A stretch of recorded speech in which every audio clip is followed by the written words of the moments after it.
E aí, Banco do Brasil, será que vai falir? Será que vai fechar? Corro para resgatar o meu dinheiro do banco? Eu já antecipo aqui que não, Banco do Brasil não vai falir, Banco do Brasil não vai fechar as portas. Falo um pouco mais, né? Um banco, uma estrutura de banco fundamental para a economia brasileira, para fomento do agro. Fique tranquilo com o seu recurso no Banco do Brasil.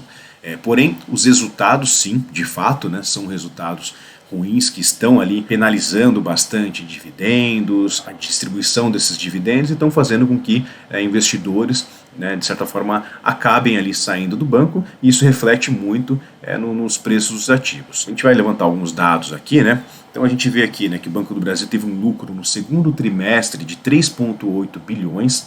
Isso significa 60% menos que a gente teve no segundo trimestre de 2024. Então é uma queda gigantesca para um resultado de um banco. Isso representa um ROE, que a gente fala, um ROI, é um retorno sobre o patrimônio de 8,4%. O que isso significa? Quando você investe o seu dinheiro em um investimento ou em uma empresa, do dinheiro que você colocou, do patrimônio alocado, quanto que você tem de retorno? Vamos supor que o Banco do Brasil ele fez um investimento na própria estrutura do banco. Isso retornou para ele 8,4%. Pensando numa taxa Selic de 15%, se o Banco do Brasil pegasse todo o dinheiro dele e colocasse na taxa Selic, ele ganharia 15% e não 8,4%. Então, basicamente, de forma bem simplista, esse retorno sobre o patrimônio líquido, 8,4%, é o quanto que a estrutura do banco remunerou para ele de volta em termos de retorno. Então é bem pouco, A gente, no ano anterior, só para você ter uma ideia, foi de 21,6% esse retorno sobre o patrimônio líquido. Então a gente está falando de um decréscimo aí bem expressivo. E aí, além de outros indicadores financeiros, o que mais preocupa o Banco do Brasil nesse momento é o aumento da inadimplência. Então a gente teve ali uma inadimplência de 3,04% no primeiro trimestre e essa inadimplência aumentou ali para 3,49% no final do segundo trimestre. Esses dados, basicamente, preocupou bastante o mercado, A gente teve ali, agora indo um pouquinho para a minha tela, a gente vê aqui, olha, uma queda de preço do Banco do Brasil,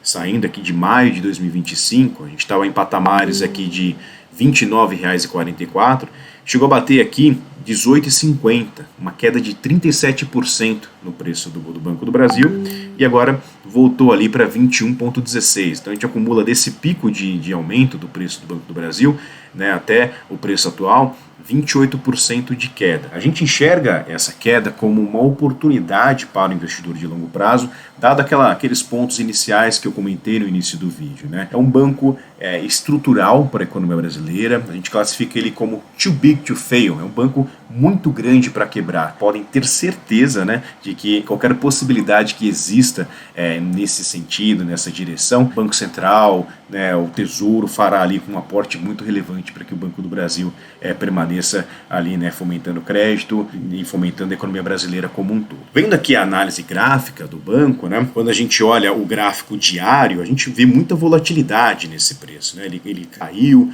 e aí todo dia o preço sobe 2%, volta 3%, sobe 4%, 5% e volta. Mas quando a gente começa a olhar o gráfico semanal, então basicamente quando a gente olha aqui, cada pontinho desse gráfico é o resultado de um dia. Então ele mostra ali como é que foi o comportamento desse ativo num dia. Quando a gente olha o gráfico semanal, e a gente coloca aqui para verificar esse gráfico em uma semana, ele já reduz um pouquinho aquele cenário mais curto prazista, de curto prazo, de um dia, e mostra ali o comportamento de uma semana. Então o que a gente olha aqui, de fato houve uma queda muito expressiva, que cessou essa queda em julho 25, e agora semana após semana, embora durante a semana a gente tenha períodos de queda, a gente está vendo ali uma reversão dessa queda. Então tudo indica que os maiores players de mercado já tenham enxergado essa possibilidade e estão ali colocando fluxo de caixa, fazendo investimentos massivos nesses investimentos. A gente tem que lembrar também, tem um outro ponto, que a Bolsa Brasileira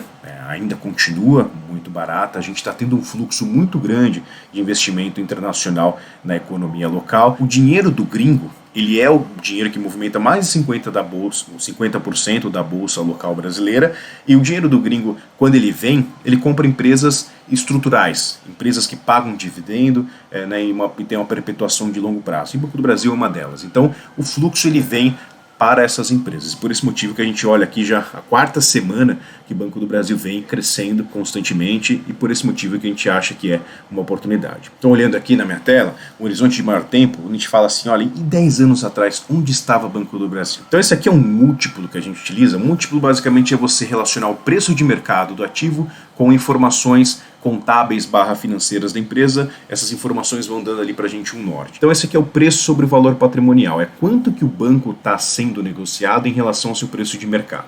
Se a gente olha aqui em 2015, o preço sobre o valor patrimonial do Banco do Brasil era 61%, né, 0,61. O Banco do Brasil subiu, foi para em 2016 1,08, 1,07, 1,48, chegou a bater aqui em 2019 1,57, ou seja, o banco ele era negociado a mercado 157% em relação ao seu patrimônio. Se você pegasse o banco e colocasse no mercado, o mercado pagava além do patrimônio do banco, todo vendido, 57% a mais. A média nesse período, né, de 10 anos é 0,94. Então hoje o Banco do Brasil está sendo negociado aí a 0,67 e chegou a ficar até um pouquinho abaixo desse 0,61 de 10 anos atrás. Você comprar uma ação do Banco do Brasil hoje, você compra um banco estrutural que está passando sim por um momento, né, bem delicado em relação à inadimplência, principalmente do setor agro, que é um setor carro-chefe aqui da economia brasileira.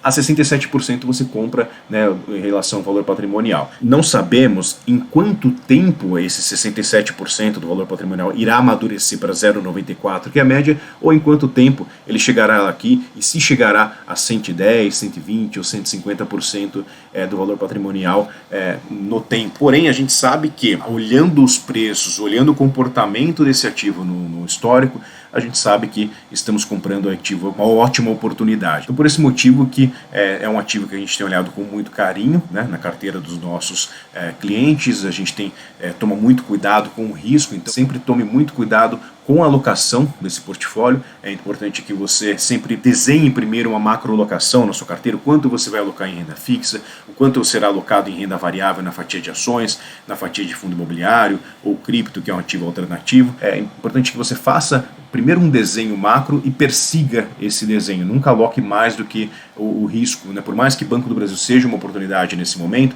nunca aloque 50% da sua carteira, 60% da sua carteira, porque isso não é investir de forma consciente, de forma responsável. Investimento de forma responsável é você manter ali o máximo da sua alocação que você consegue colocar naquele portfólio e suportar as volatilidades. Isso é de suma importância, né? Lembrando que ninguém sabe o que vai acontecer amanhã, então pode ser que as ações se deteriorem, o preço das ações se deteriore um pouco mais e você tem ali uma reserva de oportunidade para fazer um preço médio e aproveitar quando o preço da ação subir. A gente está à disposição aqui, né, para ajudá-los, se precisarem ali de uma condução de portfólio para longo prazo, sendo respeitado o limite de risco, sendo respeitado os seus objetivos fundamentalmente, e a gente está à disposição para ajudá-los aqui na Ativa Investimentos. Grande abraço e até logo.